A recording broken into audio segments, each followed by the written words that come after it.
Looks like we're live streaming. We are live. So are we, baby? Hello, everybody out there in the ether. Let me take a look at my Facebook page, make sure it's I don't there. see us on YouTube yet. No, there's 10 seconds. Here comes. There's a delay. Now we're on YouTube. It's coming. I don't see it yet on Facebook. I think we're live. Is this live? I'm relatively live. I took a pulse this morning. Yeah, I believe I'm alive. We are definitely. I think we're live, so I'm going to just get it going here. Thanks, guys. Hi, everybody out there. My name is Paul Douglas McNevich, and I'm the Director of Arts and Events at CenterStage. Welcome to the virtual CenterStage. If I was with you and you were sitting in the center stage... Wait, stop. PD, wait. Stop talking. Turn the volume off your TV. Turn the volume off your TV, PD. Okay. Turn the volume off that. It's off. It's off. It is, because we're hearing it backwards somewhere. Somebody's got their volume on. It's here. Okay, we have a device way in the back of the house. Now it's off. His laptop. All right. Okay, are we good? We'll start all over. My name is Paul Douglas McNevich. I'm the Director of Arts and Events at Reston Community Center. Welcome to the virtual CenterStage. If I was with you right now at CenterStage, I would tell you to turn off your cell phones and locate the exits to your seat. But you don't have to do either one of those if you don't want to. And I would also tell you about our next season. So you see, next season, we've done lots of great things to make sure that CenterStage is safe for you. We've reduced the capacity to 86 seats so that you don't sit no closer than 6 feet near anyone in the theater.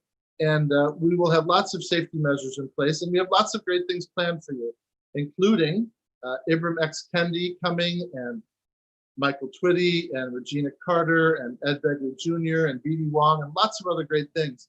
But before we get to that, today was the day that we were going to reschedule Hamlet's Big Adventure. This would have been happening right at this very moment. But of course, we can't do that live.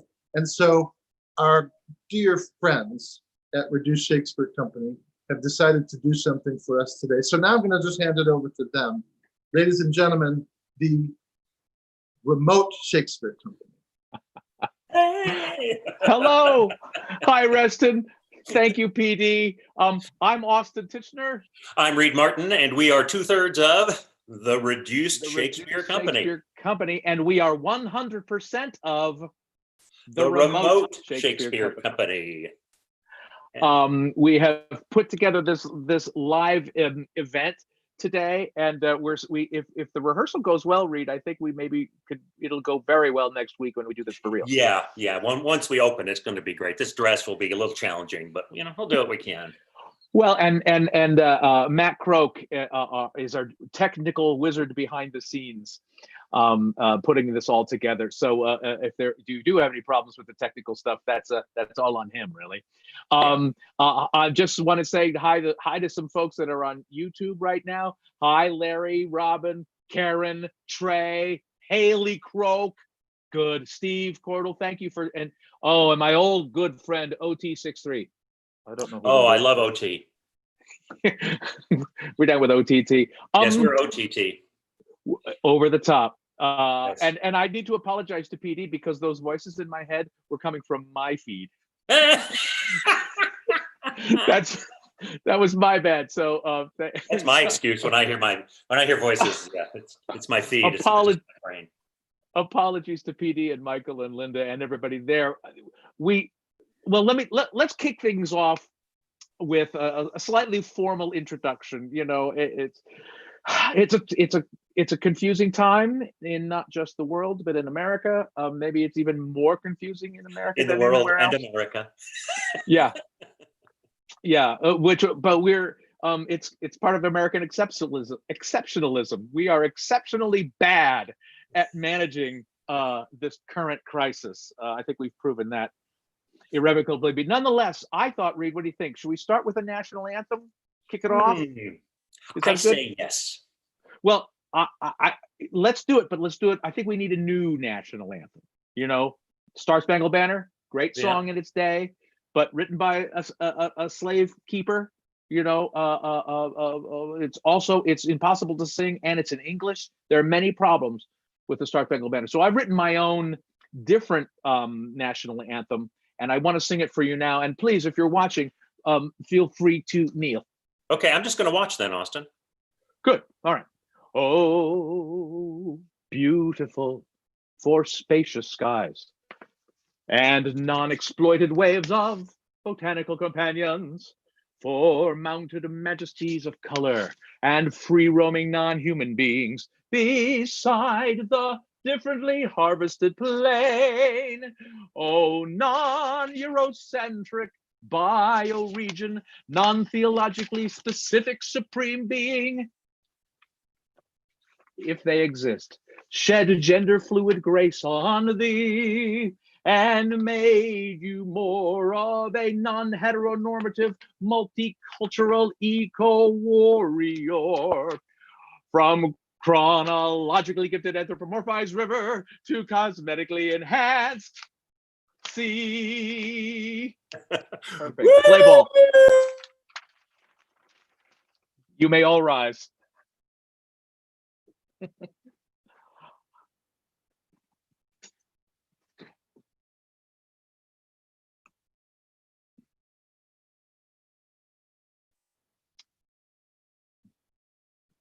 Why am I not hearing anything? We should talk a little bit about Reston.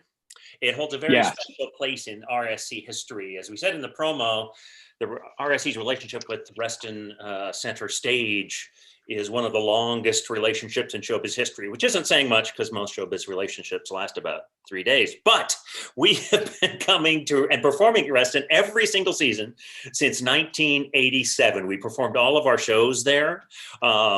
Several years ago, we did the Reduced Shakespeare Company extravaganza at Reston, which will go down in RSC history as an amazing 2 weeks where I think at that time, did we have 10 shows, and we performed 7 of the 10 existing shows at that point.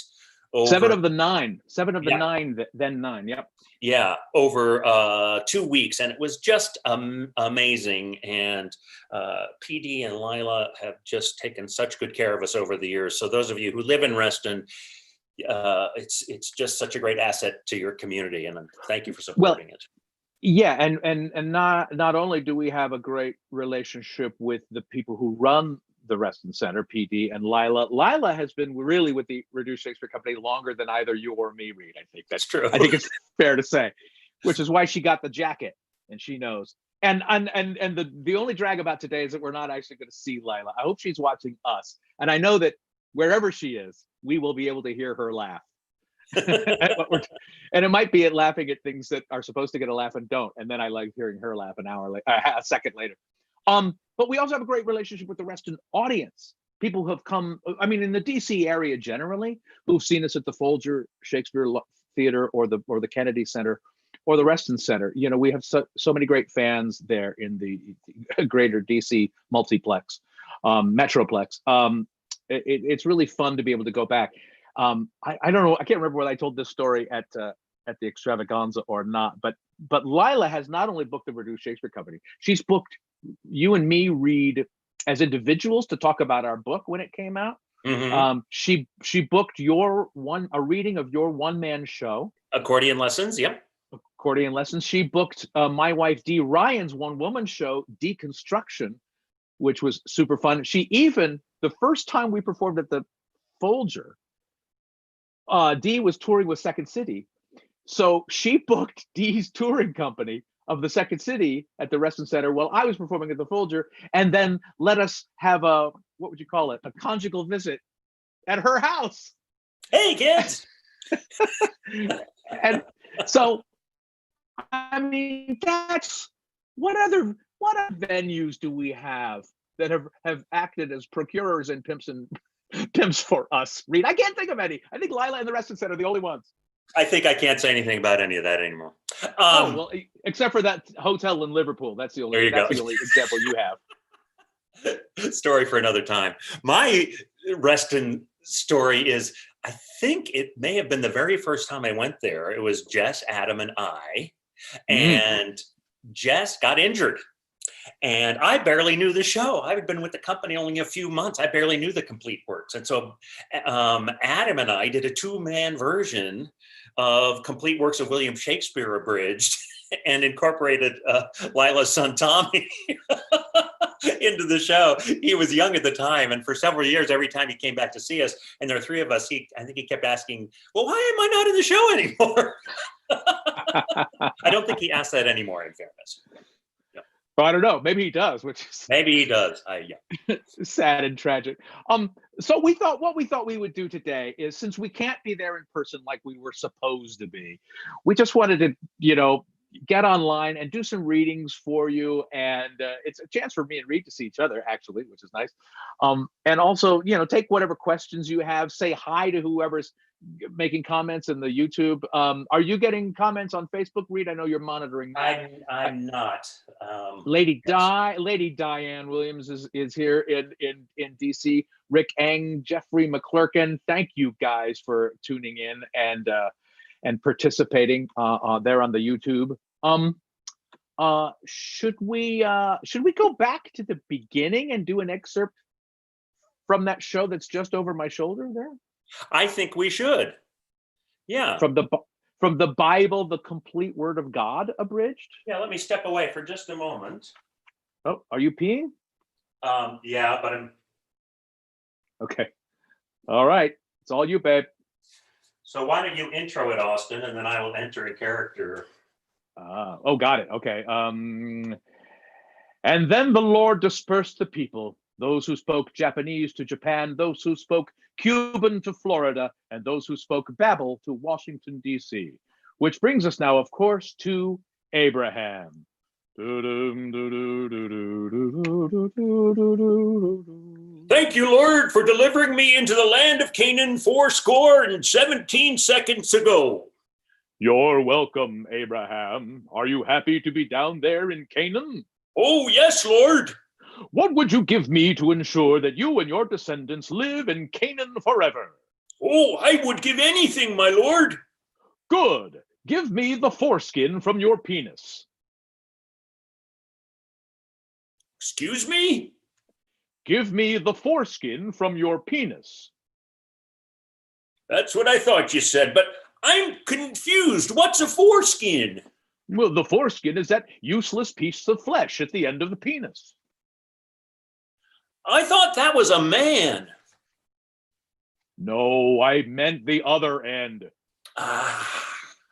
This will be a covenant between me and thee, Abraham. You will be a knight in my army. I will dub thee Circumcision.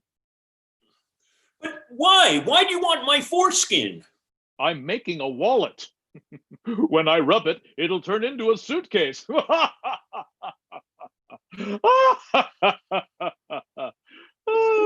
But seriously, Abraham, in the future, you can circumcise your male children when they are babies, and it won't hurt as much. I'm glad you're so concerned about my children. Speaking of your children, I'd like to speak to you about Isaac. What about him? I'd like you to kill him. Excuse me? I'd like you to kill him. Place him upon a burnt offering and sacrifice his life to me. But isn't this all a little pagan for a supposedly monotheistic religion? Pagan schmagan, do you live in fear of me or not? Yes, Lord, I will sacrifice Isaac to you. Really? Yes, this very day. Sarah, imaginary Sarah, bring me imaginary boy. He's a little invisible for a 12-year-old. Here, Lord, here is my son Isaac, for whom my wife Sarah and I have waited for many years. I pledge his life to you. What are you doing? I'm killing my son for you, Lord. I was kidding. Why do all you fundamentalists have no sense of humor? There you go. Very, very moving. That's my favorite show. I get to be off screen. I love it. The funny thing about that show is, well, it's not funny. People just they're afraid to book it anymore. You know, when that show premiered in, what was it, 95? Yes. We toured it all over the world. And I got to say, my parents were red hot born again Christians. And the Bible was my dad's favorite show. I think people are afraid it's going to be offensive. And it's like all of our shows, it's a tribute to the source material, right? It's an irreverent celebration. And I think it's really too bad because it's a hilarious show. It is hilarious. And it's actually probably the most innocent of all of our shows. Maybe that sketch to the contrary. Well, that's that's as bad as it gets by far. That's as bawdy as it gets. I mean, it's nowhere near as sexy or violent as the actual Bible. If anything, we've toned it down. But I understand venues are scared or whatever because, they're going to get heat and it's not a fight worth having. Well, screw it. I think it is a fight worth having. Gosh darn it. Shut up. If you don't have a sense celebrate of humor, the Bible? Sure. Yes. Yeah, celebrate the Bible through humor. Come on. Diane Williams says, Jesus H. Christ, get a sense of humor. Yes, exactly. Well, we think God does have a sense of humor because he made people with a sense of humor, right? Exactly right. And speaking of God and senses of humor, Austin and I wrote a book. Now it's been retitled. It was originally called The Greatest Story Ever Sold.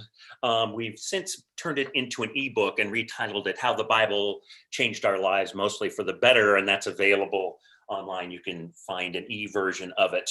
And it's a sort of the story of Austin and my spiritual journeys. I'm a red hot born again in the book, not so much in real life. And thank God. Or Austin and I would not be working together. And unknowingly to myself, I'm sort of stalking my local priest. Austin has a whole nother thing going on. He's an atheist in the book. And no acting, please. No acting, please. And no, Austin's a utilitarian. He believes in God when it's useful. And he dies in the book. And amazingly, then something happens. Spoilers! So I'm going to read just about 3 paragraphs here from How the Bible Changed Our Lives, mostly for the better. This is chapter 9, the Gospels. And we alternate who writes the chapters in the book. So we hear a chapter of my story, a chapter of Austin's story, and then they kind of dovetail. So it says, first, let me say this chapter is dedicated to Austin. I was going to dedicate the entire book to him, but at this point, I don't know if it will ever be completed. Austin died, leaving 2 chapters unwritten. I still have 2 chapters of my own to finish, and I don't necessarily have the time or inclination to do Austin's work too. I'm not saying I'm mad at him for dying before finishing the book, but I will say that it is very inconvenient for me.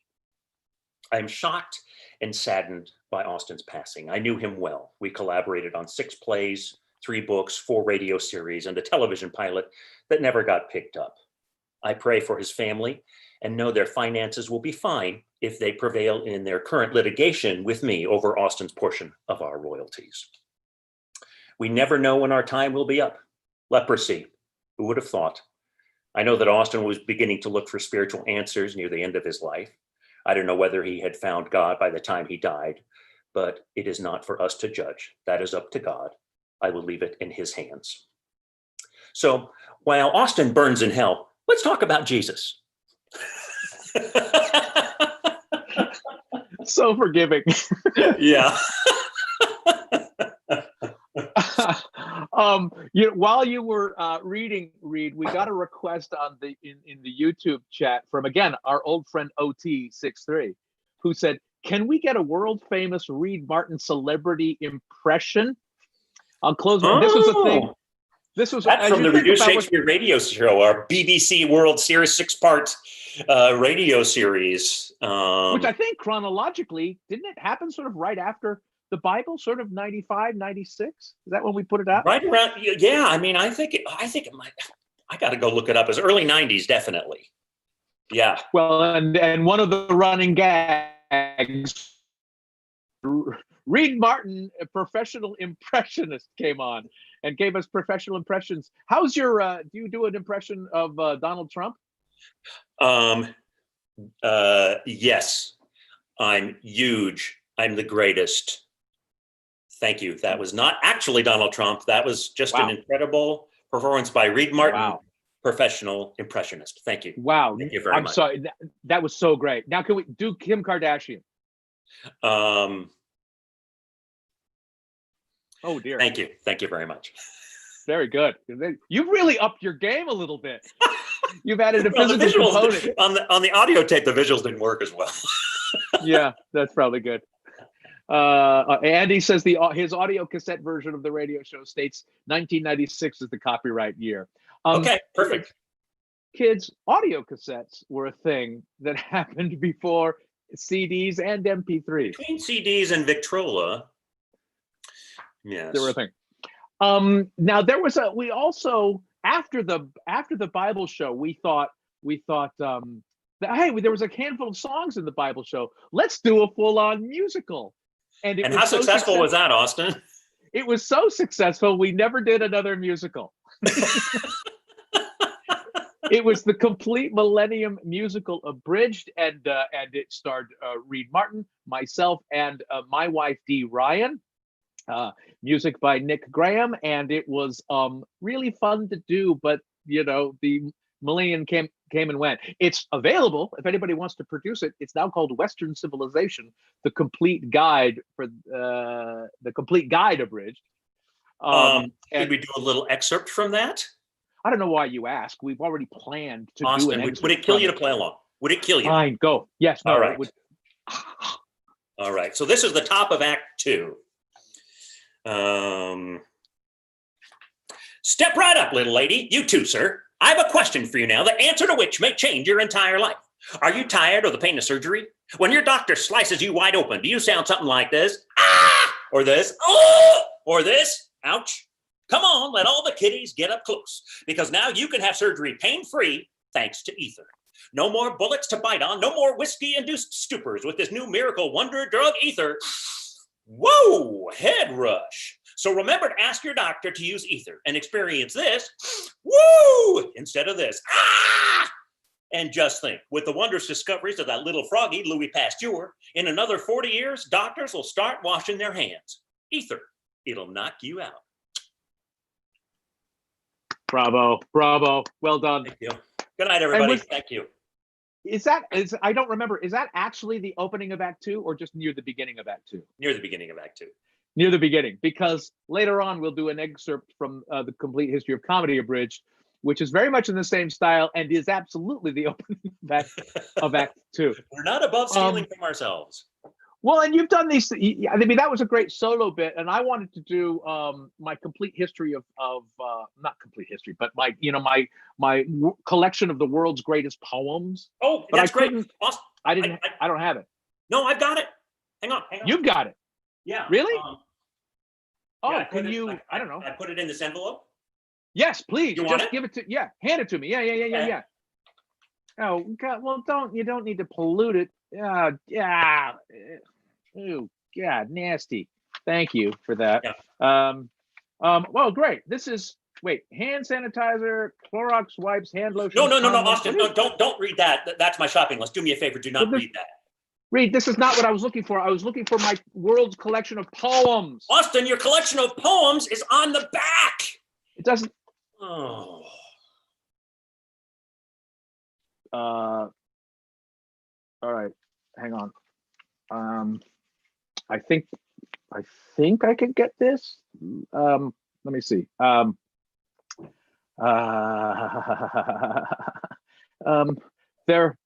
There once was a man from Nantucket whose string was so long he could pluck it. He shot an arrow in the air. It fell to earth. There's no there. And in the depths of his despair cried, "Fie on the person who put me here." In the ballad of Reading Jail, where each man kills the thing he loves and loves the thing he nails. Oh, captain, my captain, we go down to the sea in ships.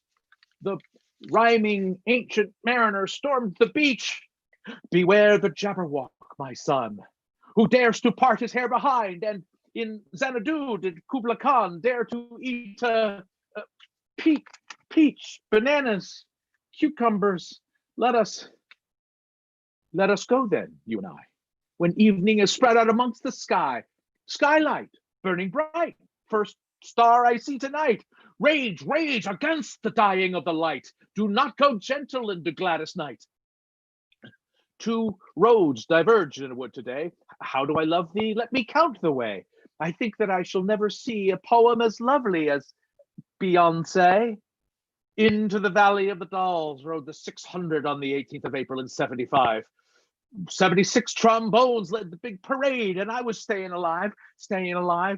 Oh, body swayed to music. Oh, brightening glance, how can we know the dancer from the dance? I know why the caged bird sings the body electric like a maniac on the floor. Because there is no joy in Mudville now that Casey knows the score. Mighty Casey and the Sunshine Band, quoth the Raven, Baltimore. Thank you. Wow, well done, Austin. Yeah, that was great. Yeah, yeah. Thank you. It's that was totally excrement. Yeah, absolutely. It was more than excrement. Boy, it's been a while since I've done that piece. We need to do that show back in the day. We need to do the book show again. Yeah, you just did it. Wait, you just directed it at one of your colleges. Yeah, over the last 2 years, when I'm not on the road with the RSC, for quite a few years I've been teaching, but over the last 2 years I did a student production of all the great books at Santa Rosa Junior College, and updated it and adapted it for a cast of 12 people of all genders and colors, and it was great. And then I just did the same thing with the Hollywood show at San Joaquin Delta College in Stockton. Nice. And so, yeah, it's been great to update it and expand it. And yeah, it's fun. You got to get those back. That's very cool. Lila smiled. Lila smiled at your poem, and Jen Lau said it was moving. Bravo. I think she meant please move on, but I'm not sure. I think it made her run to the bathroom is what that's what it sounds like to me. Very moving. Do we want to read a few short things from our orange book? We call it the orange book. Well, it's orange because actually it's orange both in cover and the book itself is orange. But yeah, we wrote this was in 2006. We wrote Reduced Shakespeare: The Complete Guide for the Attention Impaired, abridged. We wanted to call it Reduced Shakespeare: the Complete Guide to America's Greatest Living Playwright, but we were told by the publisher that was too subtle. Not 100% sure the publisher got it. What was I going to say? I was just going to say, oh yeah, we called it an irreverent reference book, or an irreference book, a term that has shockingly failed to catch on. Stunned. I'm stunned. It's a complete guide to his plays, his life, everything we know about his life and plays, and his sonnets and his poems, and like the authorship question and movies based on his work. It was a really fun book to write. And one of the things we discovered in our research was an excerpt from William Shakespeare's personal diary. It says things to do in today in this year of our Lord 1601. 1, begin tribute to Her Majesty. Working title: The Regina Monologues. Interesting. This is sort of mid-career Shakespeare, so he knows what he's doing. 2, dump mistress, get a blonde lady of the sonnets.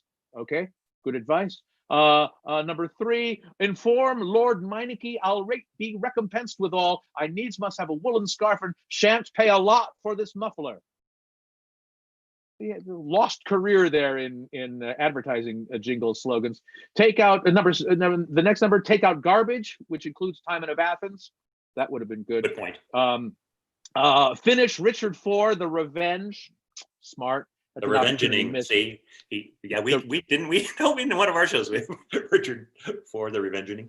In Long Lost Shakes. Yes, ignore wife and kids in Stratford Moor. I think he did a lot of that. Get to pay or not to pay. Always a good question for Shakespeare. Watch it. Get plague shots, he says, right here in 1601. Shakespeare wrote it down. Prescient. Get plague shots. He was prescient. A man ahead of his time. And then the final list of things to do is burn all personal papers. Posterity can bite me. Well, now we know what happened there. That he seemed to do. Yeah. Yeah. Here's one. It's about what is a groundling. We hear the term the groundlings. Yeah. And we found out in researching the book where that comes from, and there's a tie-in to one of my former jobs here. In Shakespeare's time, the common folk who couldn't afford to pay for a seat bought standing room tickets down near the stage. They were called groundlings, after a type of fish that lives on the bottom of lakes and streams. The actors on stage saw the audience staring up at them wide-eyed and open-mouthed from the ground. We still get that. And were amused by the similarity. The name stuck. Interestingly, rich people who could afford tickets bought seats in the half ring of seating above. These people were called ringlings and were so inspired by the work of Shakespeare, they later moved to America and started a circus, which just went out of business maybe 3 years ago. So I wondered about that. I always wondered where ringling came from, but now we know. there we go. Yeah. Well, and one of the other good things about the book, which was fun in our research, is people romanticize the olden days. And so the beginning of chapter 4, London Calling, explains just what a wonderful metropolis London was in Shakespeare's days. Ah, London. Or as the early Romans in 1960s Batman called it, Londinium. 'Twas a paradise on earth, the jewel of the 16th century Europe, or as a respectable opposing viewpoint has it, a great deal like 20th century Calcutta. Chamber pots were emptied into the streets, usually after a warning cry of "Gardy-loo," but sometimes before. Rats and raw sewage ran freely through the streets because the greatest scientific minds of the day had concluded in their infinite wisdom that bubonic plague was airborne. It isn't. The heads of traitors were stuck on pikes and displayed for all to see on London Bridge. Shakespeare actually refers to this in Richard III. Sailors from the many vessels tied up at the city's wharves disembarked looking for liquor, action, and whores, all of which were readily available. Pickpockets roamed the streets. The death rate exceeded the birth rate, yet the city's population continued to swell as people poured into London from the country, seeking their fortunes among the fetid, teeming multitudes. And of course, the government-sanctioned terrorism allowed Catholics and Protestants to harass and murder one another, depending on who sat on the throne. Good times, people, good times. Then, as now, London called to the aspiring writer, "Hey, hotshot in nowhere on Avon, want to try a real city on for size?"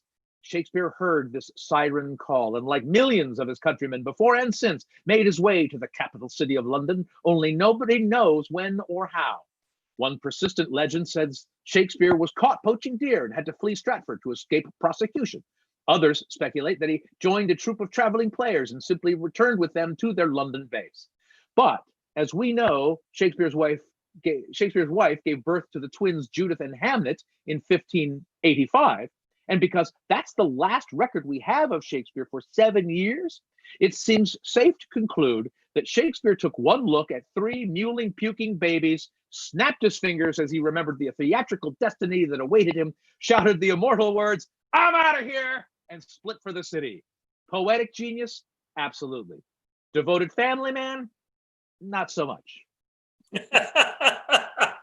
And the last thing I'm going to show you, Maria Hayden says, very funny. Thank you, Maria. We have a pie chart in the book. And there's three slices. So one slice says Americans and Shakespeare, easy to read pie chart. It says 42% of Americans have seen a Shakespeare play. 51% of Americans have not seen a Shakespeare play. And some things never change. 7% of Americans say they've seen Shakespeare himself.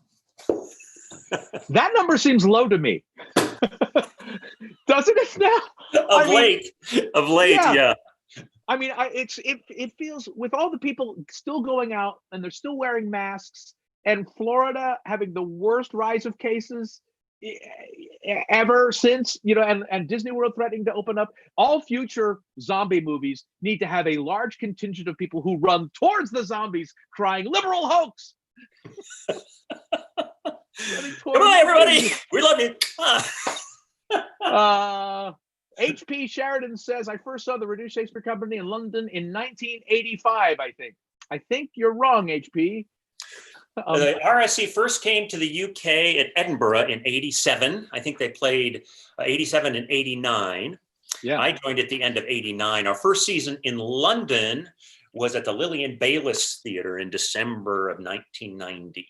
And then we ran 92, 93 at the Arts Theatre. And then we ran for almost 10 years at the Criterion Theatre in Piccadilly Circus. So you may have seen us some of those places. Jeffrey McClurkin asks, does RSC count as a Shakespeare play? RSC counts as all the Shakespeare plays.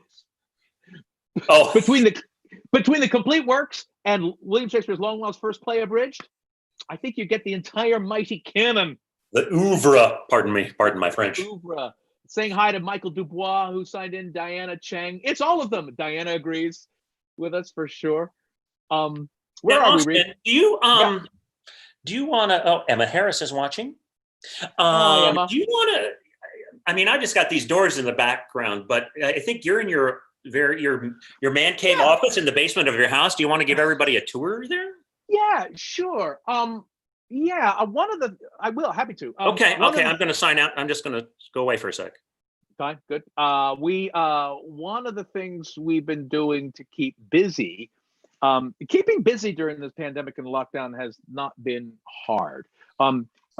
Getting paid during this pandemic has been very hard. The theaters around the world and theater artists around the world have been struggling, and that's not funny. But one of the things that I was doing was that I was invited to give a tour of my office workspace for a project called Inside for Indies in support of independent bookstores. And I was thrilled to do it. And actually, we have put together a playlist on our YouTube page. Just click the playlists, and there's one called Co-Videos. Get it? Co-Videos? Videos that we've put together during this pandemic, and some of them are Q&As. We had a great reunion with over 50 RSC actors and wardrobe people and stage managers from many decades and many countries and many time zones. And that was really fun. That's over 2 hours. That's there. Reed and I did a Q&A with Jenny Maisels, who illustrated Pop-Up Shakespeare, which we'll talk about a little bit later. And we did a Q&A with her. Matt Croak has some great videos on there. He did a Croak's Quarantine Clown Classes. I'm not sure he ever really gave it a name, but anyway, there's like 6 or 7 Croak's Quarantine videos about how to juggle, how to trip, how to put on clown makeup. These are great videos, and the tour I gave of my office is on there too. It's Inside for Indies, I think it's what it's called. But somebody that I was not able to wait a second. Now oh damn it, I lost my where am I? Oh, here I am.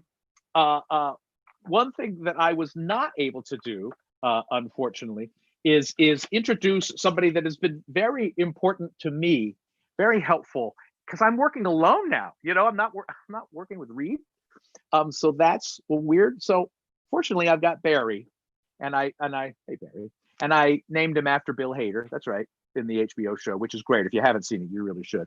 And I talked to him, because I get lonely down here in my office. And he didn't get to make the video, so I'm introducing him to you now. But I talked to him and I asked him things like, what's your favorite sports team, or like Barry, what's your favorite movie of all time? And Rocky IV. That's weird. I never got an answer before. Seriously, Rocky IV is your favorite movie? Yeah, Rocky IV. Wow. I get it. I mean, Rocky IV is a great movie, and but they've also made some other great ones like Creed and the mashups with not the mashups, but the reboot are really great. So just tell me why is Rocky IV your favorite movie? Go ahead. I can wait. Well, There must be a reason, Barry. Why is Rocky IV? Rocky IV is my favorite. You want to make something out of it? Beard man, I'll break you like a pretzel. All right. Stop. I'm skipping ahead, Barry. Why is Rocky IV your favorite movie? I'm allowed to have an opinion, Austin. Rocky IV is my favorite movie because of Brigitte Nielsen. Really? What's so great about Brigitte Nielsen? What do you think? All right, Her keep it clean. acting.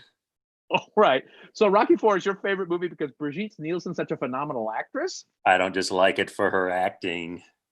What else? Dolph Lundgren. Dolph Lundgren? Yes, Dolph Lundgren. His brilliant portrayal of the brutal Russian boxer Ivan Drago was inexplicably overlooked by the Academy at Oscar time. Well, I'm afraid the critics disagree, Barry. Pinheads. Well, they like Rocky Balboa and they love Rocky. The original was the best picture in 1976. I hate Rocky 1. Why? No Brigitte Nielsen. Oh, right. And no Dolph Lundgren. Yeah, and I love Rocky 4 because it's the only Rocky without that Burgess Meredith. What a crap actor he is. Whoa, excuse me. Burgess Meredith is a great actor. He's dead now. Good riddance. He couldn't hold a candle to you know who. Brigitte Nielsen? Or Dolph Lundgren. Oh, but aren't all the Rocky movies pretty much the same? Are you crazy? In Rocky 1, he goes the distance but loses. In Rocky 2, he wins the title. In Rocky 3, he beats the crap out of Mr. T. And then comes the greatest movie of all time, Rocky 4. Drago kills Apollo Creed during a fight. Rocky swears revenge. And when they finally meet in the ring, who wins? The movie going public. Wow. Wow. What about Rocky 5? What do you think? It's a sequel. It's crap. Yeah, okay. I buy that. Thanks, Barry. Go back to hibernation. And it wasn't Barry. It was actually Reed Martin, professional impressionist. Thank you. Thank you very much. It was canny. Yes, it was canny. Canny is a good way to put it. Yes. Oh, I don't know. You and I are having fun. I have no idea whether the 12 people watching are having fun. I think both of our viewers are having a great time. Dee and who do we have here? Shelby, Kitty, Emma, Jen. So, a handful of people are having a perfectly adequate time. Johnny T says, could you do something in original English? Well, I've actually, if you, you mean not American English? Apparently, according to Ben Crystal, Shakespearean linguist, original pronunciation scholar Ben Crystal, he says original English made us all sound like sexy pirates, which I buy. Sure, why not? The old movies I've seen that were made at that time, they sound exactly like that. Yeah, these are we're really crushing it. Did we say that last bit was from Completely Hollywood Abridged? Bit? You mean it was scripted? Yes, it's Austin. from completely Hollywood Abridged. Yes. Which you just updated, right? Yep. You were just talking about it. Yeah. So that's fun. Now, OT's asked, has there ever been an unsexy pirate? Fair question. How do we feel about Johnny Depp these days? You think? Let's see. Sexy pirate is Austin's new look. Jen Rugit is having a great time. Marianne Meyer is late to the party. What did I miss? Well, go to Disney Plus. You'll find out what did I miss. It's a whole Thomas Jefferson thing. Yeah, well, and also it's also a good question. If you are just joining us, the recording of this event will be available. Catastrophe will be available on our YouTube page, and it will also be on our the RSC's Facebook page. And we'll be tweeting links to it on Instagram and Twitter as well. You can follow us all there, so you will be able to see all the excellence that you missed. One of the highlights of our last little 10 years was performing in London at the time of the London Olympics.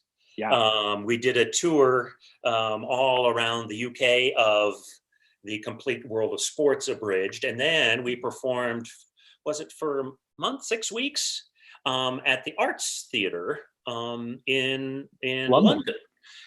During the Olympics. And it was so great because they had made a mistake. They had told the mayor of London had put signs all around London saying, don't come into London. We don't want crowds. We don't want it to be insane. Well, businesses, theaters, restaurants, taxis were all in deep distress because there were no crowds. But for us living in central London, it was beautiful. We had London to ourselves for like. So back up, there was a leader and he told people to stay home. He led? Yeah. And then people did that? Yeah. Once again, and it seems like just like today, they're getting it exactly wrong. Interesting. Exactly wrong. But we thought we would do this one scene from Sports Abridged, and I'm not sure whether it has oh, right, and I was going to get a hat to wear during this. I forgot. And also we had all these things we were planning on doing, like changing our virtual backgrounds. Oh, I keep forgetting. We can do that. All right, I just changed mine. Okay. And now my hair does this weird ghostly thing. Mine too. Yeah. Oh yeah. Oh, it looks. Oh, now this is so cool. This is so cool. Oh, Deborah just asked a great question on YouTube. Let's get back to that question in a second. This is from the Complete World of Sports again, Abridged. All right, gentlemen, get in here, gather around, take a knee, fellas. All right, gentlemen, listen up. Nobody comes into our house and pushes us around. Unfortunately, out there in the first half, that's exactly what our opponents did. They came into our house and they pushed us around. And yeah. Sir, they didn't come into our house. They came into our stadium. My house is in Iowa. Look, I'm just reading what it tells me to say here in the coach's cliche handbook. All right.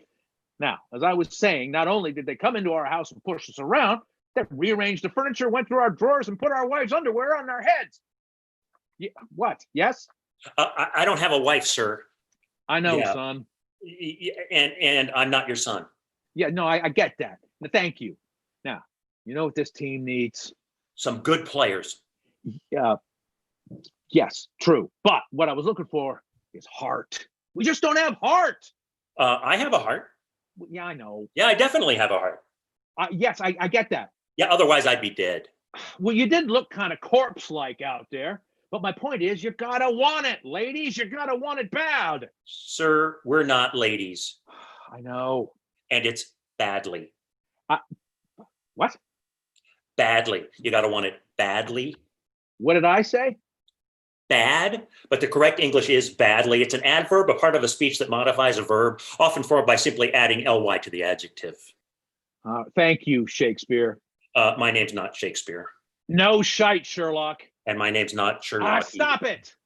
Now, I don't know what went wrong out there. I don't know what went wrong out there. I wanted it bad. Lee. And it says here in the coach's cliche handbook that the team that wants it the most wins. Which doesn't make any sense at all now that I think about it. The team that scores the most points wins. Right. Yeah, that makes sense. You know what? Forget about that. Forget about winning and losing. Sir, we forgot about winning a long time ago. Great. You're halfway there. Yeah. All right. Now forget about the standings. Forget about the crowd, what's left of them. Just go out there and play like you've never played before. So offensive line, that means you're going to have to step it up now. Matt can't complete passes lying on his back. Although to be fair, even on a good day, he couldn't hit the ocean from the beach. Sir, I could definitely hit the ocean from the beach. It's a metaphor. I don't think that's a metaphor, sir. It's more like a figure of speech. Stop interrupting. This is not a democracy. All those in favor? Good. At least that's settled. Thank you, Lady Di. Yeah. Okay. Austin? Yeah. Can we get back to the scene, please? Yes, please. Yes. All right, gentlemen. Yes. All right. And now, listen, if by some miracle we managed to get through this whole event, this scene, if by some miracle you managed to cross the goal line in the second half, don't dance around like jackasses. Just act like you've scored a touchdown before. But we haven't scored all season. Pretend, okay? I'm begging you, just get out there and leave it all on the field. Give me 110%. Not possible, sir. The maximum effort anyone can exert is 100%. All right, Urkel, fine. Just get out there and play like there's no tomorrow. If there were no tomorrow, I'd like to spend my final hours with my family. Okay. Yeah, I love my family. All right, gentlemen, now just get out there and play as best as you can. I'd love for you to give me 175%. But you know what? I'll settle for 30. And remember, there is to tomorrow, but that life is futile, and then you die on 3. Ready? 1, 2, 3. Life is futile, then you die. Let's get our asses kicked. Canny. That was Perfect. canny. as I say, you know, when we do this for real next week, when people are actually watching, we're going to be It'll be so good. So good. Andy Robson said, "Did you sell a copy of Sports to John Gruden by any chance?" To Jay Gruden. He meant.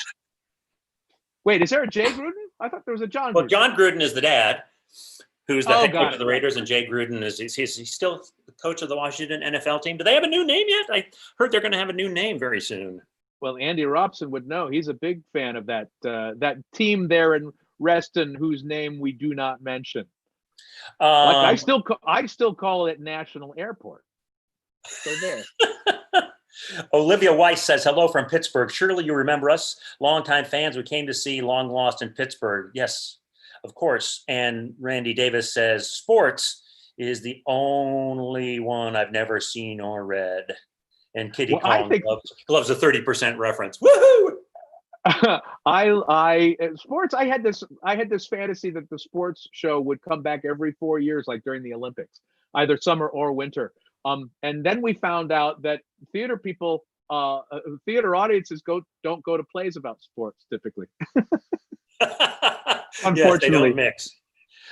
Deborah on the YouTube, Deborah Steppel asked, "Do you offer any programs or videos aimed at teens interested in learning to do comedy? I have a 14-year-old son who is a big fan of Mel Brooks." Well, clearly, Deborah, you're doing something right there. If your 14-year-old even knows who Mel Brooks is, let alone is a big fan of him. You know, Matt, you mentioned this, Austin, but we did a video stream that was recorded with Matt Croak a couple of months ago that's up on our website and I think on Facebook.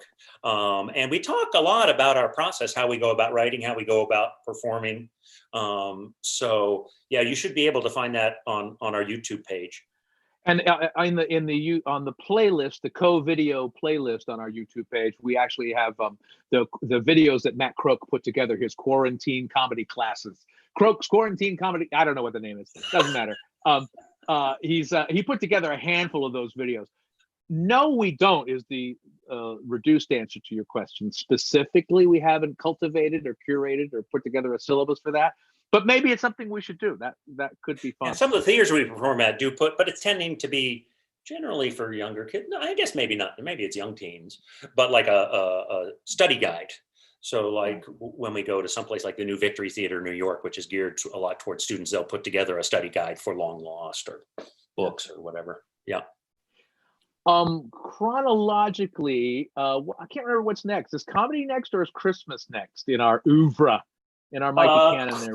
Christmas, because we did sports and then we did Christmas in when we created them. So boom. Back to back. That's right. We did them back to back. It was weird. We sort of crammed the creation of Shakespeare into our schedule more rapidly than the Christmas show would have.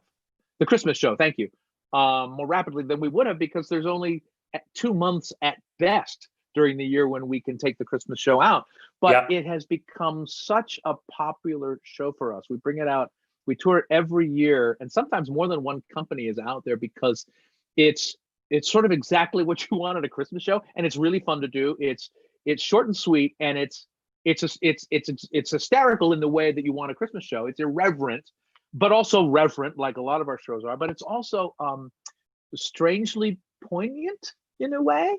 You know, it tugs at your heart in a way that takes you by surprise, took us by surprise. Well, we all have our journeys, right? I mean, most of the shows we don't talk about, you know, our character development, but that it's there. And the Christmas one, we don't belabor it, but it's definitely there, and it does make it a nice feeling at the end. Yeah, it does. It's we're not going to do anything from it today, but we thought we would just show you the promo video. Yes, give you a break from staring at our mugs. Yes.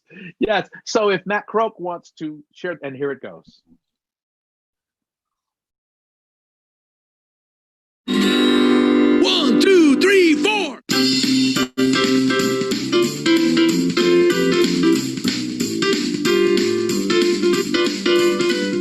Why a Christmas show? Well, it seemed kind of the next step in our evolution, I guess. And we are the Reduced Shakespeare Company. And we said, hey, we're thinking of doing a Christmas show. Welcome to St. Everybody's non-denominational universalist church, where all faiths are welcome because we'll believe anything.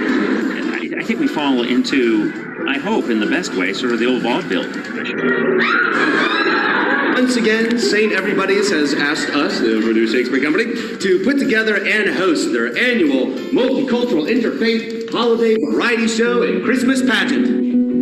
Christmas seemed like a way for us to reduce something that we love, to work on a topic that, who doesn't love Christmas?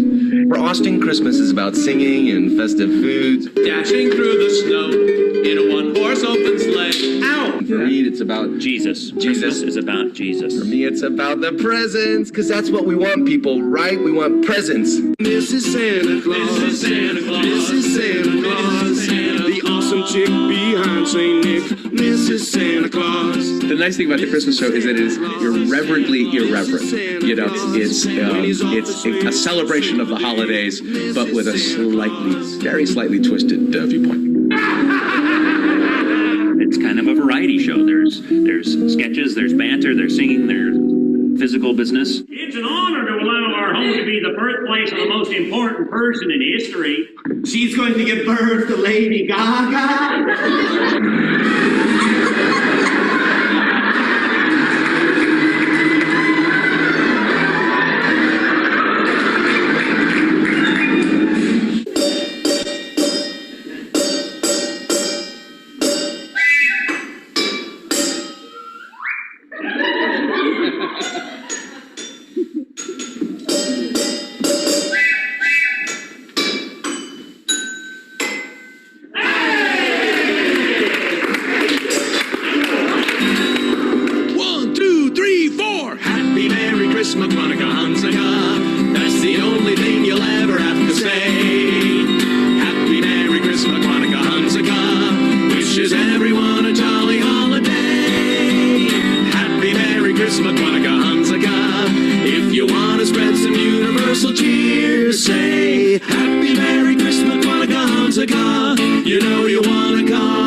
Well, we learned so much during that. We learned that we have to take that old promo video off our website so Matt Crook doesn't play it by mistake. Yes, we have a new shorter, higher def one, but it was great to see the other one. I think it's good. It's just not video. Quite as high def. It's not quite as high def, and but it shows more of the show, which I like. Yes. Actually, we also have a new booking agent, Cawson. We have one now, and Cawson Talent is taking over for. It's complicated. It's all very technical. And you can find out all that information on our website at some point when we update it. Yes, that was Matt Rippey in there who helped us create the Christmas show. Is the OT63 asks, is the slide whistle the greatest comedic innovation of all time? Better than the slapstick? That would be a whoopee cushion. Yeah, that was the cookie cushion. The cookie. Should we listen? I changed my backdrop to a vaudeville curtain for the complete history of comedy abridged, which was our next show.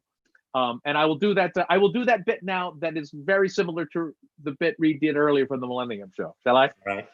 I will watch in adoration. Good.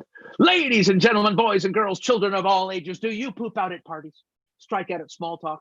You feel like the whole world's laughing, but you're not getting the joke? Are your big yucks just a big yuck? Well, fear not, friends. I got puns, grins, wisecracks, and whiz bangs. I got old bits, new bits, gold bits, and blue bits. I got quick jokes, dick jokes, and sure to make you sick jokes. I got more boffo rib ticklers and one-liner throwaways than you can shake a stick at. Where do I keep them all, you ask?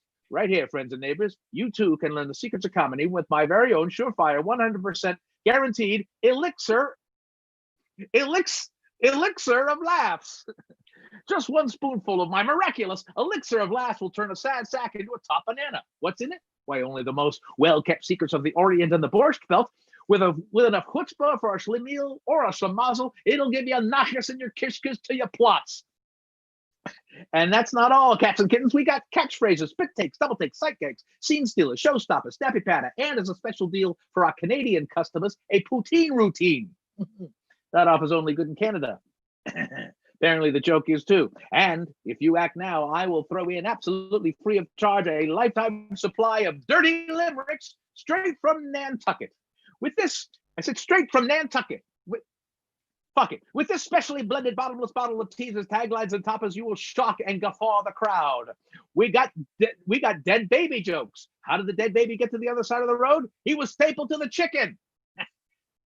Admittedly, these are not for everybody. But if you're an established comic looking to improve his act, or just a beginner who doesn't know the difference between a blackout and blackface, with my extra strength elixir of laughs, you'll be ready for the big time in no time, guaranteed. Side effects may include uncontrollable milking and painful running gags. For elation lasting longer than 4 hours, consult your physician. The elixir of laughs. If you're not 100% satisfied, well, excuse me.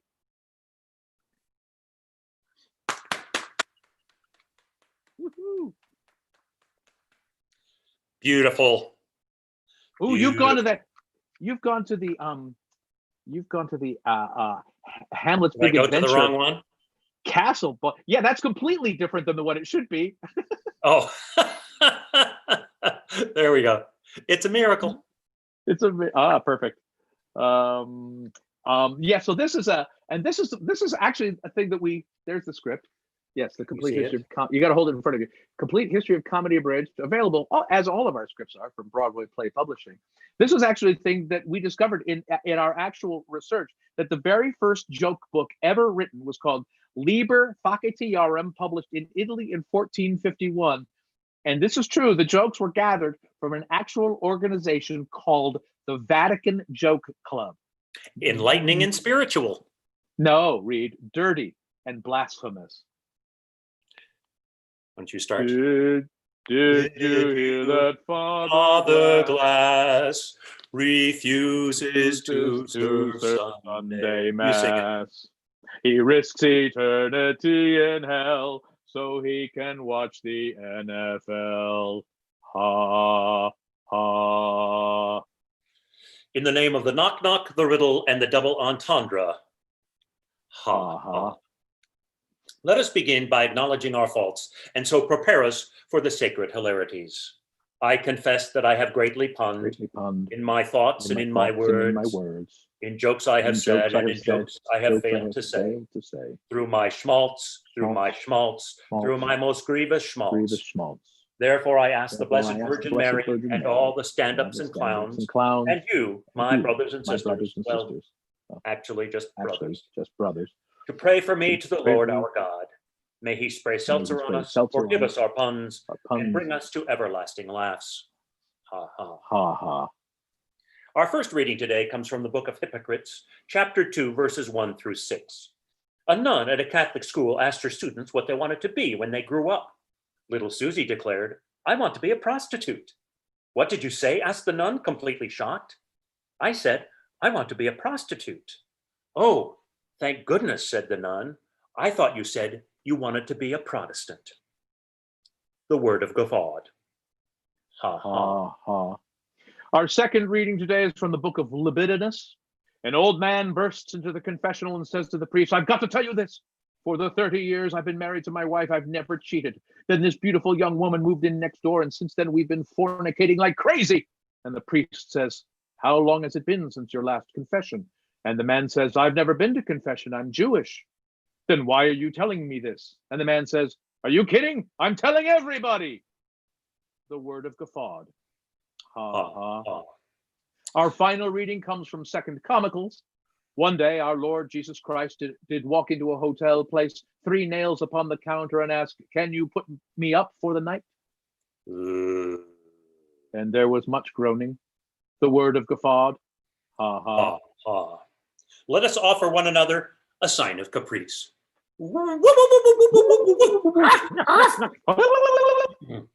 Now, a quick announcement before we conclude our meeting today. It seems that Sister Mary Louise managed to get herself pregnant at the Vatican Halloween party. I mean, I don't know how this happened. I didn't see that coming. She was hitting the sacramental wine, I think. So, yeah, I know. So next year, please remind all the nuns not to dress up like altar boys. And there was even more groaning. Our morass is ended. Let us go in peace to love and unnerve the bored. Ha ha. Ha ha. Go ahead, Austin. Hey, hey, we have got monk knees. We kneel upon them when we pray. And most of us have joined the church to hide the fact that we are gay. Black out. Boom. I actually got the black out. It actually worked. There you go. And now we can go back to our normal, regularly scheduled backgrounds. Yes. Andy Robson needs to go walk the ginger biscuit monster. Is that a euphemism, Andy? What the heck does that mean? It sure sounds like it. Walk the ginger biscuit monster. Andy's from Edinburgh. I didn't know that's what they call it there. Aye. Woohoo! Woo! Walking the ginger So, biscuit monster. have we reached the point? Oh, go ahead.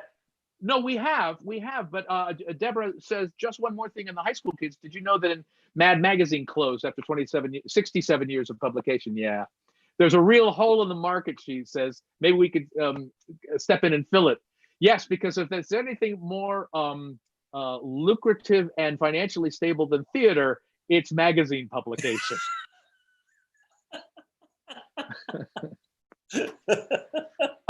Yeah, let's talk about pop-up Shakespeare. Reed, you want to get rid of your virtual background so it won't, you can hold. No, that is Austin. That is that's my house now. That's your house? It's Yes. nice. It's very crypt-like. Very crypt-like. Equal to 5. The crypt. Anyway, yeah. Gosh, was it 2015, 2016 that this came out? One of those years. Might even tell me. 2017. 2017, we came out with Pop-Up Shakespeare. No subtitle, but I love it that Jenny Maisels, the great illustrator, whose idea it was, put a joke on the front page, on the front cover. Saith what? My complete works? Yes, thou sayest truth. It's all of his plays and the world of Shakespeare, his life. Oh, right, there are his comedies, pop up, and it's a full 360 experience, as our lovely model Reed Martin Unlike our demonstrated. performances on stage, this is actually 3-dimensional. Yep. Yeah, exactly. And it's got it's action packed because it's got actual, if I could do it right, it's got actual crowning action where Richard II gives his crown to Henry Bolingbroke. Come on, what kid does not want to crown Henry Bolingbroke, Henry IV, from Richard II? Every kid wants to do that. It's like being there. It's like being there. Literally like the movie being there. So I'm going to just read one of these little sections. And we have, comedies, tragedies, histories, romances. Two Gentlemen of Verona, not one of Shakespeare's most popular plays, but it has its moments. So this is our bit on Two Gentlemen of Verona right there. There's 3 flaps. It says Two Gentlemen of Verona. Flip the 2 gentlemen's 3 flaps. So the first one says Valentine, so it's a plot. So we sum up the plot of what each of the plays. Valentine loves Sylvia and Proteus loves Julia, but then Proteus falls for Sylvia too. This leads to 2 best friends having a spectacular quarrel. Eventually everyone ends up in a forest with the right person, but it's very confusing. The second flap says Shakespeare loved having female characters dress up as young men, and he did it here first. But since it wasn't customary back then for women to be actors, when Shakespeare had a woman dress up as a man, it was originally a man playing a woman playing a man. Then it says, Two Gents also contains very funny scenes between Lance, Proteus' servant, and his pet dog named Crab. Shakespeare doesn't say if Lance also has a pet crab named Dog. So a dog named Crab, does he have a crab named Dog? We do not know. Weirdly, back then dogs could be actors, even though women couldn't be. Weird. And then we always, for each of them, we have a long story short, like an encapsulation. How very reduced Shakespearean it. Long story short, says falling in love with your best friend's girlfriend is a bad idea. I think that words to love. It's almost always good advice. We tried to make it kid friendly, which was hard to do in some of the instances of these plays. So we had to choose our language carefully. But we also, we have great descriptions of all the plays here. But we also thought that it would be fun to read aloud to your kids because that's fun to play with, but then you could read to them. So, like, for instance, this is the description of Coriolanus. Like Julius Caesar, Coriolanus is based on a real person. Coriolanus was an ancient Roman general who, in the play at least, is pretty great on the battlefield, but pretty terrible at politics. Coriolanus is helped by his iron-willed mother, Volumnia, and the Roman Senate, but because he has no people skills, Coriolanus is not liked by the citizens of Rome. In a weird coincidence, Coriolanus is not liked by audiences much either. Coriolanus ends up dead, which no one's that sad about. The best part of Coriolanus is getting to say Coriolanus because the last two syllables are naughty. And it delights me and tickles me no end to think of parents across the world going Coriolanus. Well, and it was really fun. It was really fun. We usually write our shows to amuse ourselves, the live stage shows. But our instructions on this were write it for, I don't know, what was the target age? 10? I don't know, 7 to 10. I can't remember. Yeah, so it had to be suitable for young. So usually our shows are for grown-ups, but kids enjoy them, and what they don't get flies over their head. But this kind of flipped it around, writing it for and kids, they'll get it later. But adults enjoy it too. So yeah, that's really fun. Yes. Reed, we kind of need to pick it up actually a little. It's 3:12. Technically, we only have 17 more minutes of this. Well, we've been answering the questions as we go. Yeah, that's true. Do we want to skip to? Do we want to do that other excerpt from comedy? From, who's on first? Oh, yeah. That's good. Hang on a second. Let me. You have the script there? What I do. Page on? 29. It's page 29. Okay. Wait, is it? No, it's not. Wait, I don't think so. From comedy page. No, I think I'm wrong. Oh no. Oh, here we are, page 26. 26. Thank you. Yes. All right, good. Well, right. What a glorious day it is here in the Elizabethan era. A perfect day to attend the theater, with so many playhouses to choose from: the Rose, the Curtain, the Theater. I'm sorry. Oh, Petruchio Costello! Ah, Friar Abbot. Art thou bound for the theater? Aye, verily, I'm bound for the Rose. So thou art not bound for the theater? Aye, my lord, 'tis the Rose for which I'm bound.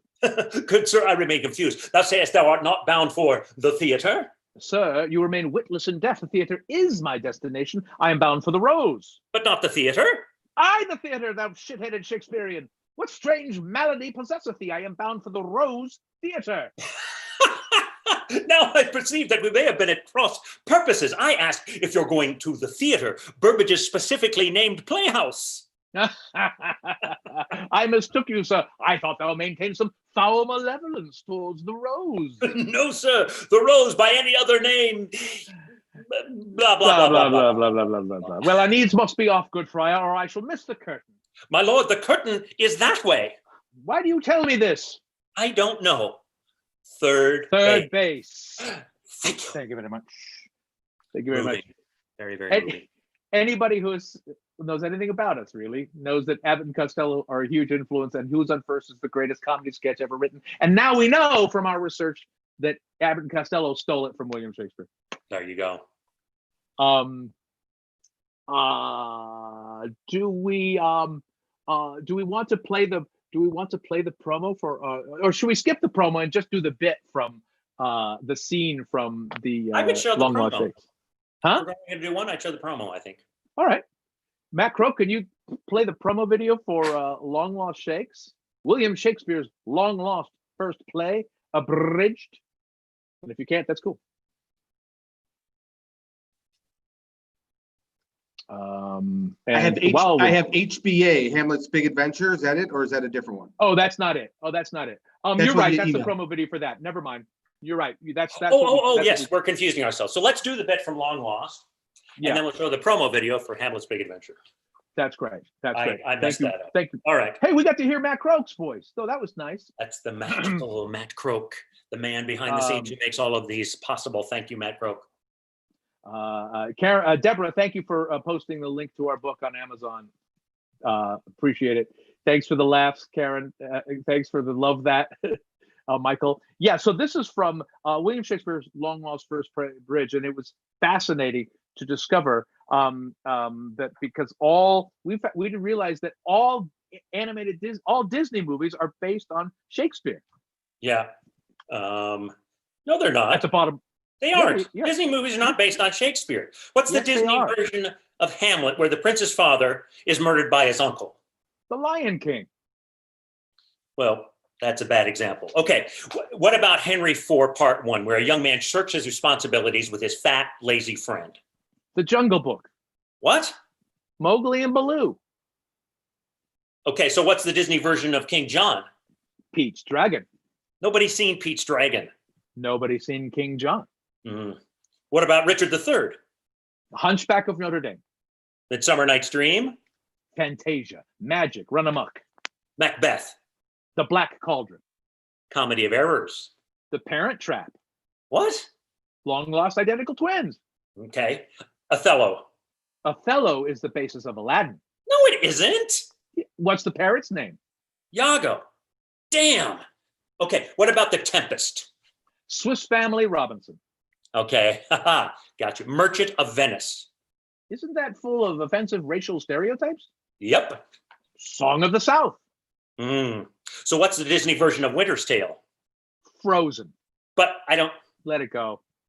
I just don't think... Let it go. Yeah, I'm not buying this. No. You know, if you think... Also, Reed, if you think about it, Walt Disney is the modern day Shakespeare. No, he wasn't. Yes, he is. He became ridiculously rich by rewriting history and stealing existing stories and making them his own. Who, Disney or Shakespeare? Yes. And if you've been to Stratford-upon-Avon recently, they should rename it Shakespeareland. S-H-A. A for amazing genius. K-E-S. S for super savvy businessman. P-E-A-R-E.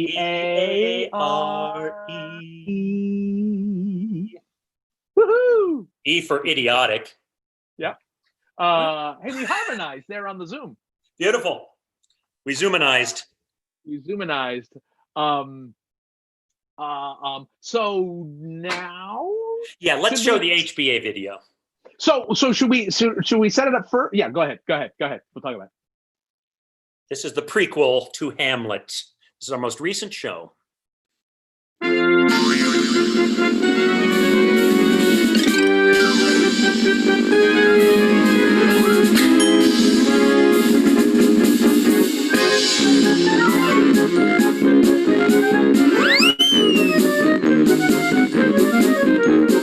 Hi, I'm Austin Tichenor. I'm Reed Martin, and we are 2/3 of The Reduced Shakespeare Company. I want them writing great plays about you.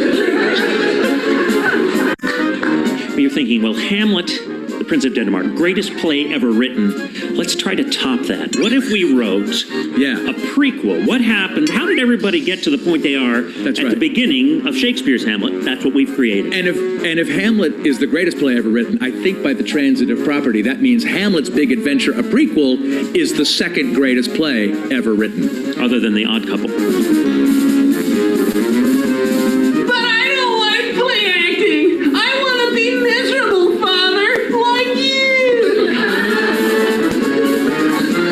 I was excited to explore the possibility of what would happen if Tom Stoppard wrote Muppet Babies. Who isn't curious about that? Right. It would be smart, and it would be wildly silly.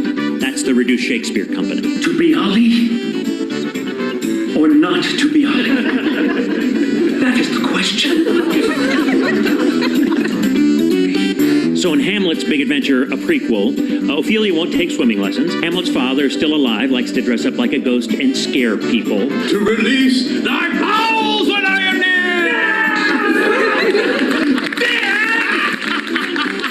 Polonius can't get a word in edgewise because his wife just talk. Oh, Polonius, children can be such a burden. Don't interrupt, dear. I can't get a word in. Sorry, shh, pardon. Quiet! Apologies! What did I just say? And Yorick, who we see in Hamlet the play as only a skull, is alive. He's the court jester, and he mentors his young friend Hamlet on the power of theater. It's a wonderful kind of intellectual exercise to imagine, oh gosh, what would it be like if Hamlet and Ophelia actually had a chance in their relationship? Or what was it like when Hamlet was a kid and got to hang out with this great jester Yorick? Well, it turns out that's also really silly. En garde! Touché! And some other French words.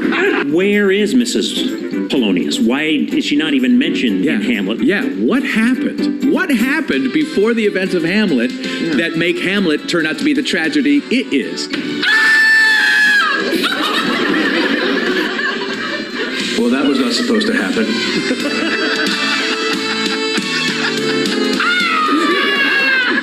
I think what's great about Hamlet's Big Adventure, a prequel, is that it's the comedy of the Prince of Denmark. Everybody come and thank you for coming to Hamlet's Big Adventure tonight.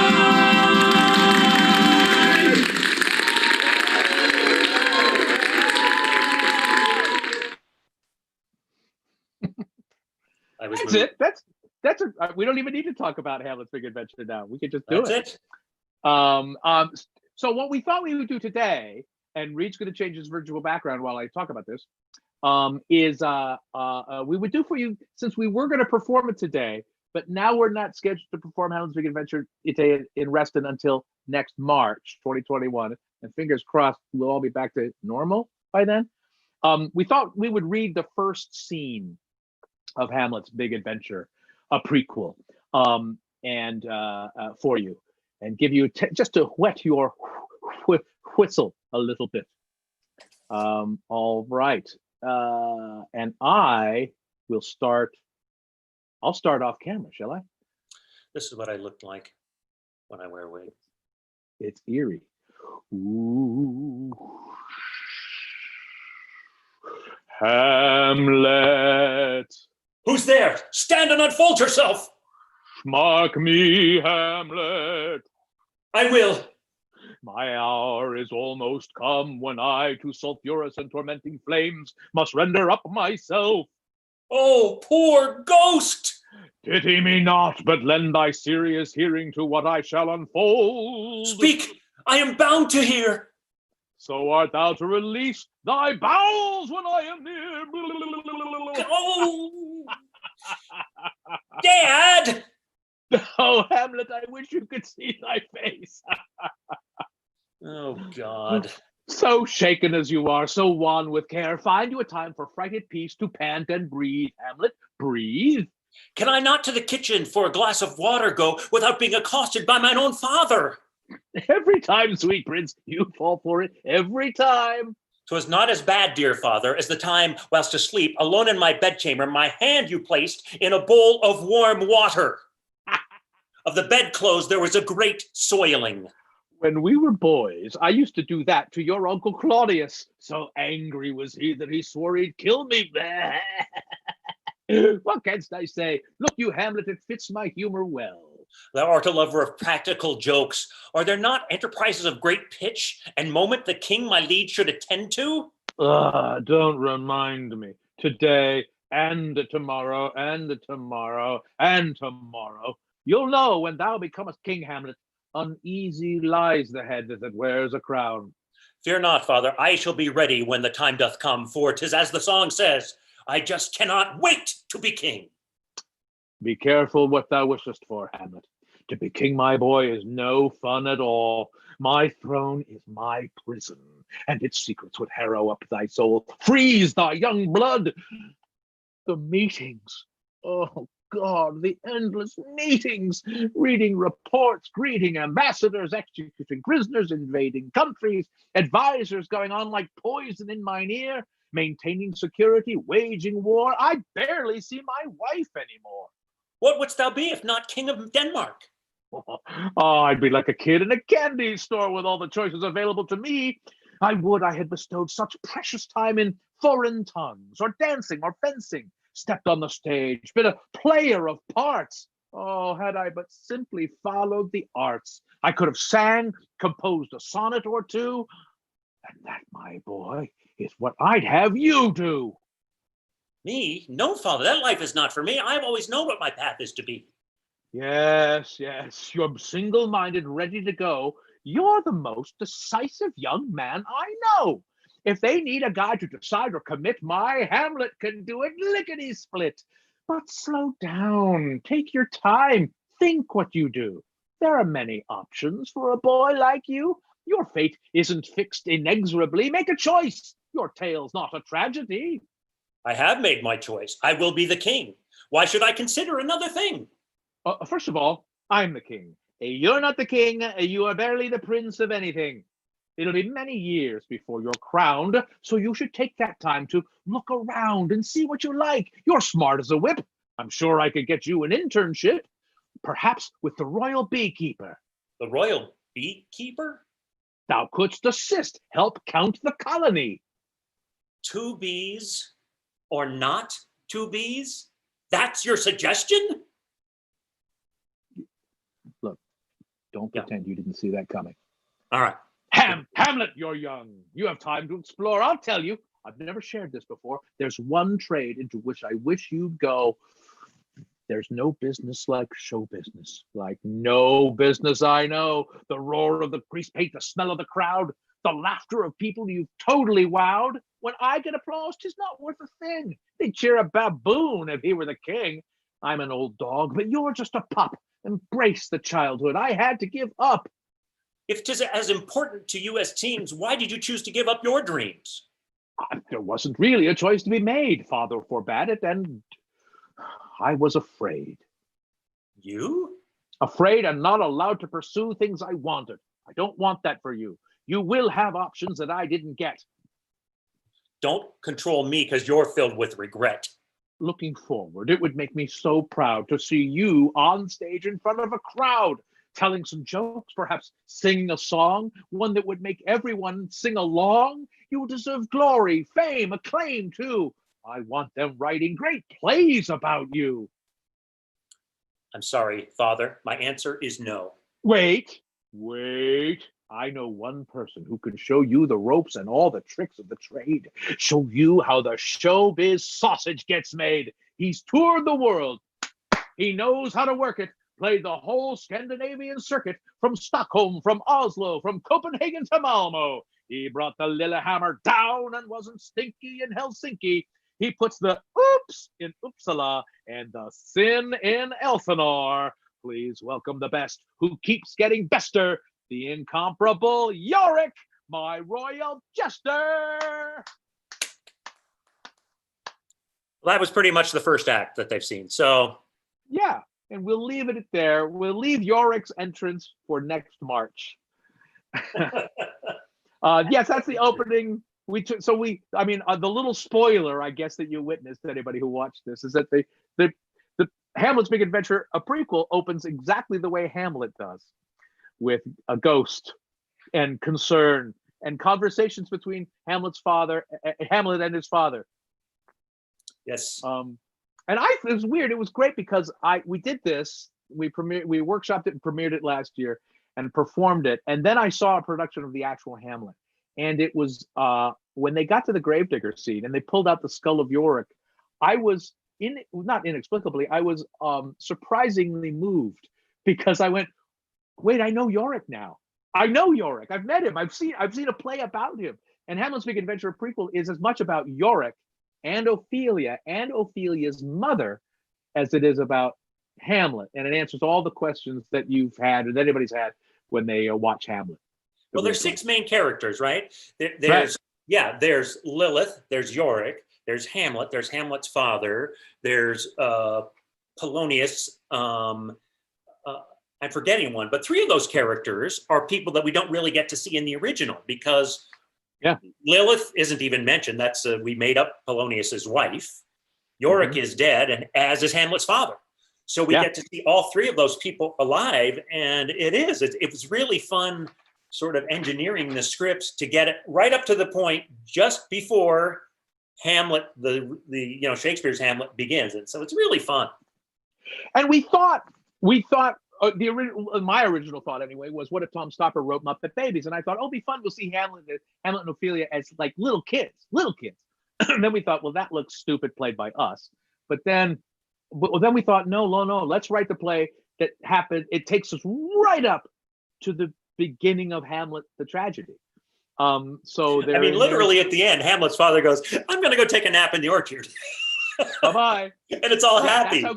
That's how close it gets to the real Hamlet. David Singer, yes, we can't wait to do the whole play for you in Reston. And you're welcome, Kath Rendy. Now it's 3:30. Should we say our goodbyes as we thought? Should we do the I have done a lot of reading. Yeah, here. I think we can. Go Are there any long. final questions? I see that our Joanna from Denmark is very proud that we're to see us doing stuff from Hamlet. Listen, Johanna Brosted. I've never actually said it out loud, Johanna. Brested. Yeah, Brosted. She actually gave us research because she is our Danish Ophelia. Way back 1,000,000 years ago, she played Ophelia in the West End. And she actually helped with the pronunciations and some towns. So it was really, so thank you. Hopefully we'll get to come and do it for you somewhere. Yeah, that'd be fun.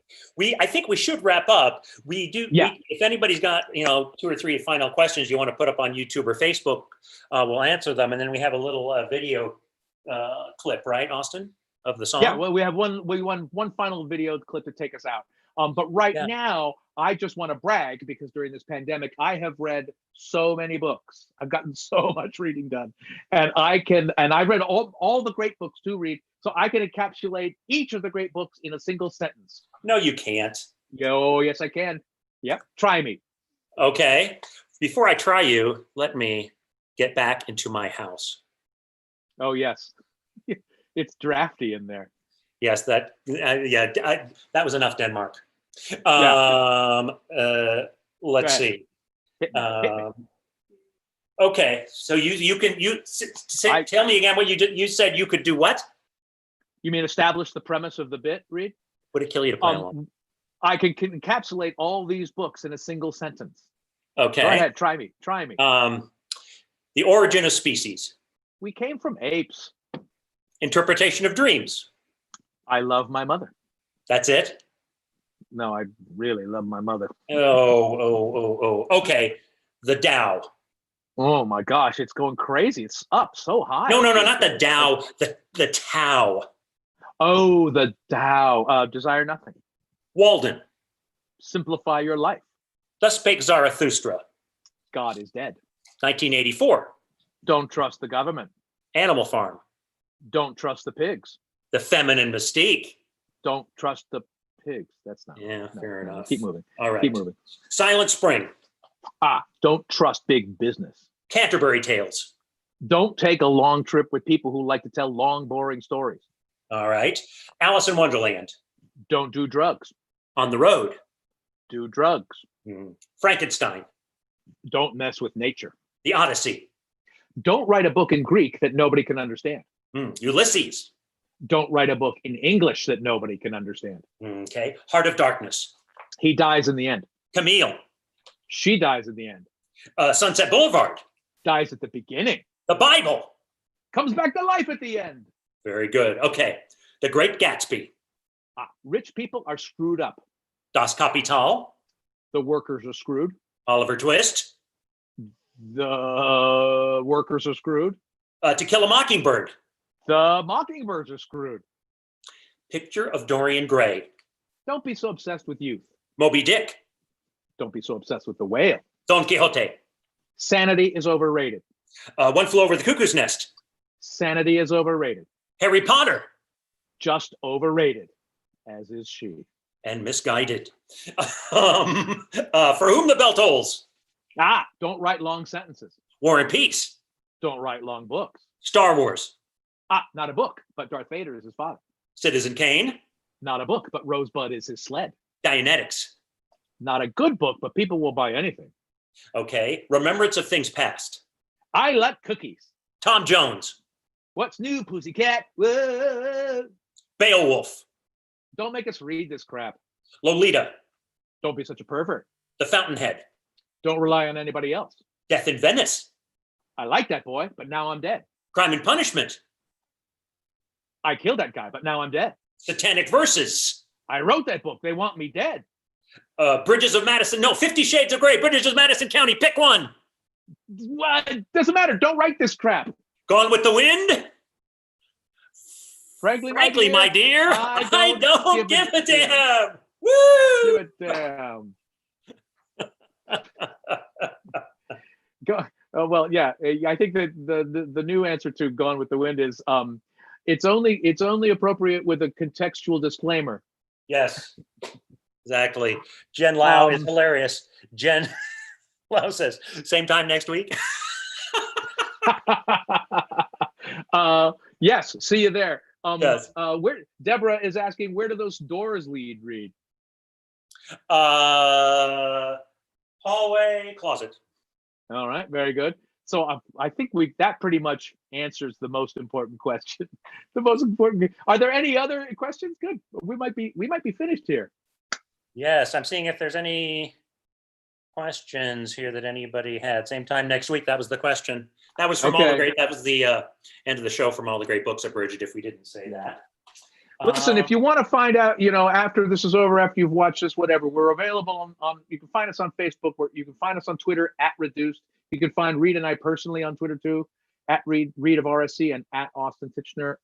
We're happy to interact and answer questions, whenever you got them. We're on Instagram too. And we can't wait to get back on the road, first of all, to be performing shows in front of people again. But we really can't wait to come back to Reston, because you guys are very special to us. And I hope this has been fun for you. It's been really fun for us. Yeah, people are wondering when's the next show. Honestly, we don't know. Like the rest of you, we're waiting for guidance from all directions as to when. The number one priority is for our people to be safe, and so we're waiting to hear. We'll post it on social media. We'll put it on our webpage. So just keep an eye out. And if you're not on the Reduced Reader email list, you can do that too. I imagine we'll send one of those out once we know when we're performing again. That's a good. PD and Lila, thank you for letting us do this. Linda Eifert, thank you for doing the lights. Thank you to Matt Croak for making it all happen technically. And is this the first one of these where there hasn't been a glitch? Like my earphones didn't. The only glitch was me at the beginning. It's always a miracle. It's a miracle. Matt is gonna play one more thing for us to just take us out. It's something, obviously, it's from the Complete History of Comedy Abridged, and it's something that's very important to all of us, the moral behind it. But I think Reed and I will turn our cameras off, but just say goodbye and thank you. We'll see you down the road. Thanks for joining us. Bye. Thank you so much. Take it away, Matt Croak. Bye-bye.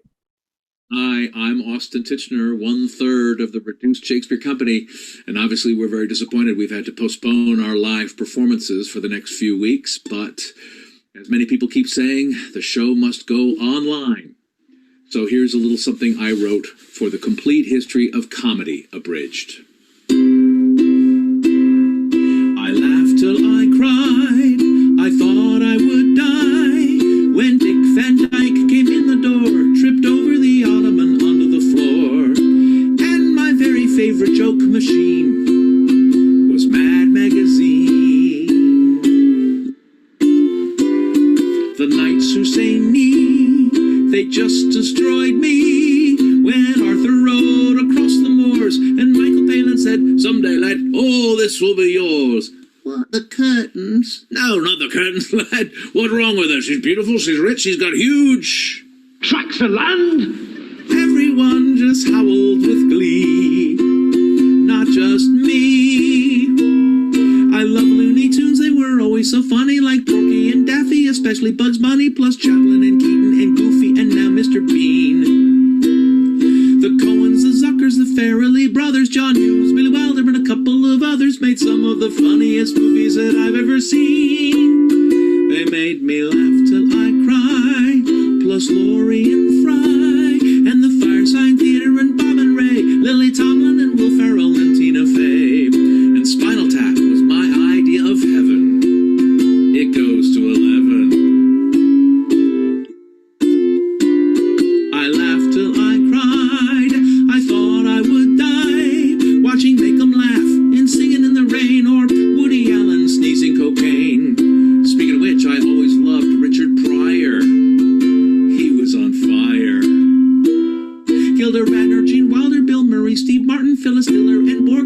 Brooks and Fartin, Red Skelton, Three Stooges, The Goon Show, and Fanny Price.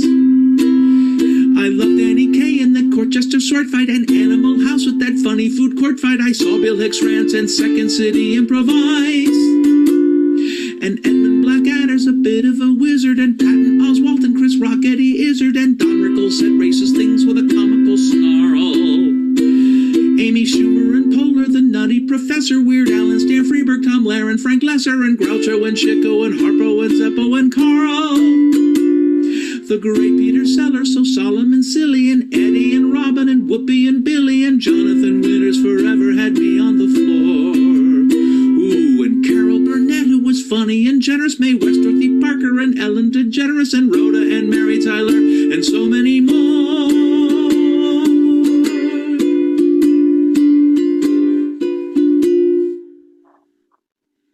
Anyway, I laughed till I cried, but now I am fried, 'cause things are pretty tough today, but alone together we'll make it okay. 'Cause if I did not know how to laugh, I would cry.